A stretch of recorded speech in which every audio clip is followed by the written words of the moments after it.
What is up YouTube, and welcome back to a new video here on the channel. Today is the fourth video in the How to Get Brutally Strong series, and for this one we're moving on from linear progression and active versus passive progression, and I'm going to talk about double progression. So simply explained, double progression is where you add reps and then you add weight. So you're not just going to be jumping up in weight every single session. You're going to be training within a specific rep range, let's say 6 to 10 reps. And when you get up to 10 reps in your set or all your sets, whatever kind of double progression you're doing, you're increasing the weight. So you're going to be able to take a little bit higher jumps up in weight than you would do if you were just increasing the weight every single week. So with double progression, we have the example up here. So this is the number of training that you have over 8 sessions. You're doing 3 sets of 6 to 8 reps, and that's the weight down here. So in the first session you do 7 reps, 6 reps and 6 reps with 50 kg. So you don't add weight. Next one you do 8, 7 and 6, then you do 8, 7 and 7.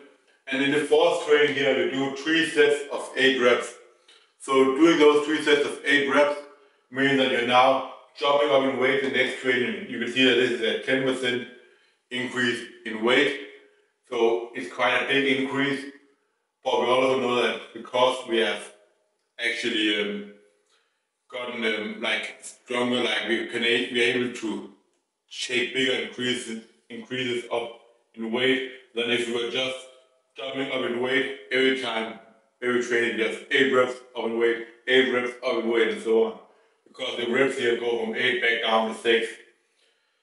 And it's okay if you start a little bit away from failure here, not just okay, I would say it's a little bit necessary in order to be able to build up momentum and keep this going for the long run, because it's not just something that you wanna just sprint, go all out in from the beginning. You want to start away from failure, as I've written down here, and you still want to take small jumps. Actually, it might be better if you just jump up to 52.5 kg for a couple sets of 6 and keep the reps in the tank as they build up, and maybe when you are able to do like the 3 sets of 8, you just go all out. So one thing I should say is that with double progression, because all sets have to be taken up to 8 reps, you're not just jumping up in weight in one set individually like you would do with dynamic double progression, which we're going to talk about in the video after this.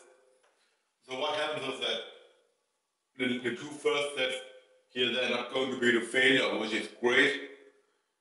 Or if let's say you have an RD8 goal at most here, then these 2 first sets are going to be easier than RD8. But if you do 8, 7 and 6, they might all be RD8. So that's one of the good things about when you get up here, you're actually getting a little bit of an easier training.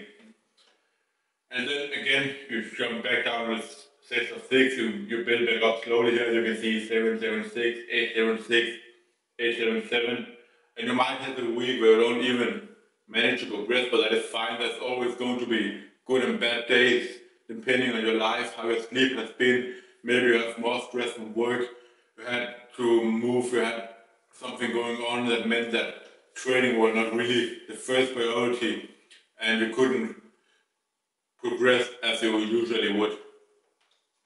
Now, if we talk about the pros and the cons, I don't think there's many cons about double progression, but I've written a few that could potentially be a cons, but can easily be worked around. So looking at the pros, it's extremely simple. Like, even though there's like one more method of complexity added to it, because you also have to manage the increase in reps and not just increase in weight, it's still extremely simple. It's a proven method. I think the first person to use it was George Hackenschmidt back in like the 50s, like 1940s, 1950s. He was the first one to use some kind of double progression for his lifts. Also, there's no rush. Like, you don't have to increase the weight every week. You can increase by 1 rep every single week, taking like 7, 8, 9 weeks to build up, which is fine. As long as you don't get injured and can keep on progressing for the long run, that's the best way to do it. It's a slow progression. So a slow progression is fine as long as it's not too slow. I think something like triple progression can sometimes be a little bit dragged out. But with double progression, I still think it's on the side where the slower increase in weight is going to be beneficial to you. You're also going to have a high relative intensity for all sets, so every set is going to be like pretty close to failure. That also means that it's not something that is necessarily going to be good for your compound lift, like a squat and your deadlift. For that, I would rather use just a single progression, linear progression, because with this you're quickly doing too many hard sets, and to do that on a deadlift or a squat, it's gonna be pretty hard, especially the stronger you get. Then even for someone that's really strong in bench press, 3 sets close to failure is gonna be very taxing, or in the overhead press as well. Then it's better that we have a linear progression where we just do like 1 set and then some easier sets instead of having to do multiple hard sets. But if you just do it for like isolation movements, it's gonna be fine to recover from. If you do it from arms, if you do it for your leg extensions, your leg curls, your chest flies, your back work, stuff like that, absolutely no problem, and it's really suited for that. And as I've already written down here, it works for all levels, because as we will talk about, there are limitless ways of methods of which you can apply double progression to, like using AMRAPs in the first set plus half the reps, as I've talked about in another video, or you can use a total rep goal. You can have it all be dependent on the first set only, and when that set hits the top of the rep range, you begin to increase the weight despite other sets not having done so yet. So there's many ways to do it depending on the level you're at and how many really effective or stimulative reps you can actually recover from. For someone that is less trained can possibly, like a beginner who has trained for maybe like a couple of months, can probably do 3 sets close to failure, while someone that is extremely strong, has trained for like 10 years, can lift like, let's say the person can do flies with like 30 kg dumbbells, will not be able to take 3 sets of dumbbell flies all the way to failure, and might do an all-out set and then 2 easier sets of like half the reps, like the Great Skull LP, for example, like some kind of in that way almost. Then in terms of the cons, it can be monotonous, but as I've just explained, there are limitless amount of ways to simply mix it up and make it everything else and then monotonous. It can also be too high relative intensity, and again, I've just talked about this with the AMRAPs. You can easily work around these cons. That's why I believe that we can easily just like erase these cons, and that's only going to be pros to this. I think every good program, or every program basically should have double progression in it. So I would say it's a necessary part of the program you're using, and if you don't already use it, definitely start using it.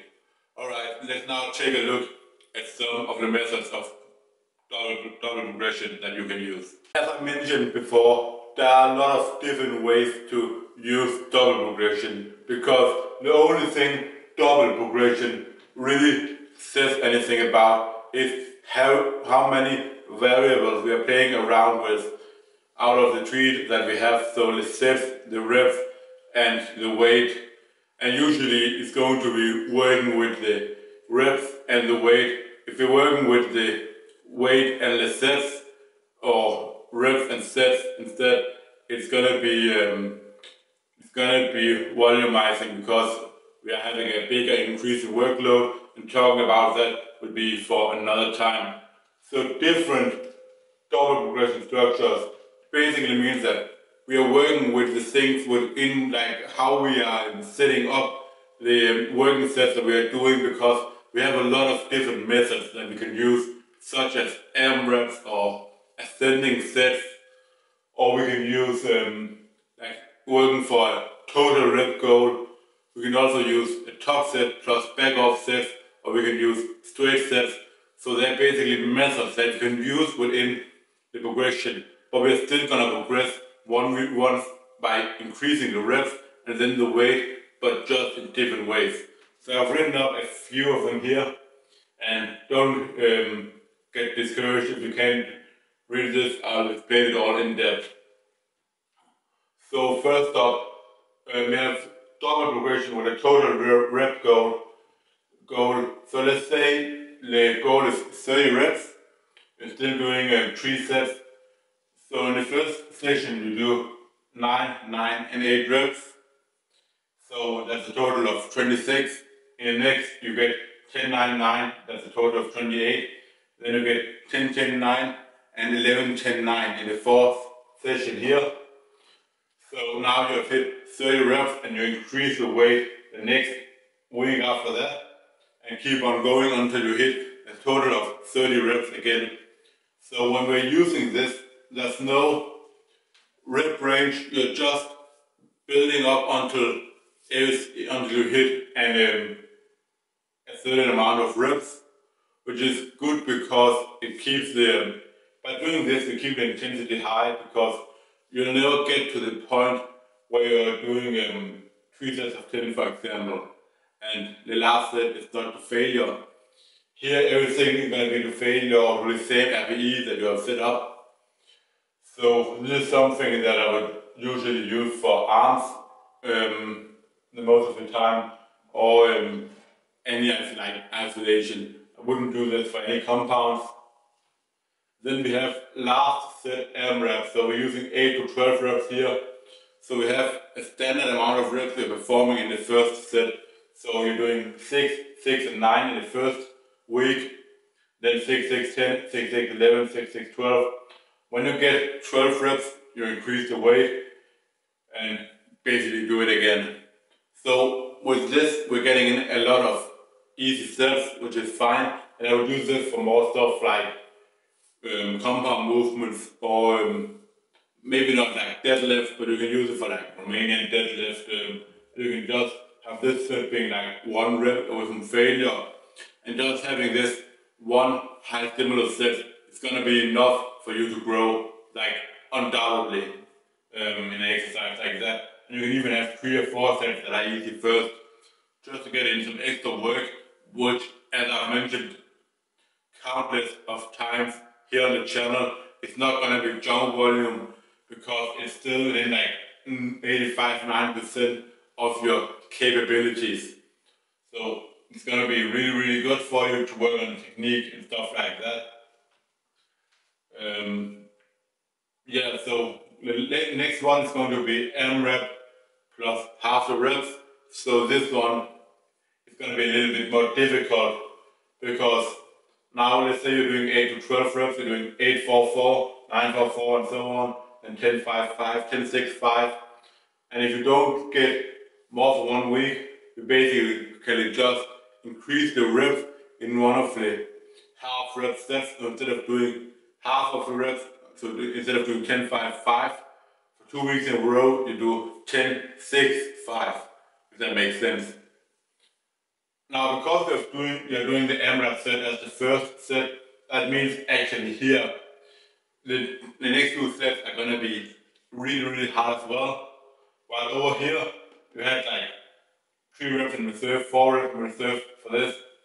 But over here, you're doing 4 reps less, but remember you just took the first set all the way to failure. And again, you're always progressing you're just counting on this one set.